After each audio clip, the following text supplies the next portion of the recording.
Jau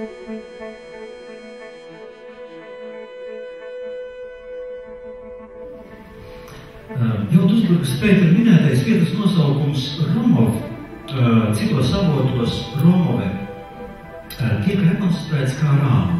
Un saskaņā ar valodniekiem Kazimieru Būgu un Vītautu Mažuli, kas ir pasaules līmeņa valodnieki, tas tiek atvasināts no saknes Rāma. Latviešu Rāms ir šīs saknes, teiksim, vārds lietuviešu Rāmus vai Romus un prūšu Rāms, un ar nozīmi mierīgs, apgaismots prāta stāvoklis. Tādējādi šī nozīme baltu valodās saistās ar vietu, kur var iegūt šādu prāta stāvokli. Tādējādi Rāma var tikt interpretēts kā sugas vārds prūšu tradīcijā. Tātad nevis specifiski viena vieta, bet tādas var būt vairākas. Un tās ir vēsturiski dokumentētas pagānu baltu, prūšu, lietuviešu un iespējams arī latviešu dabas svētvietas.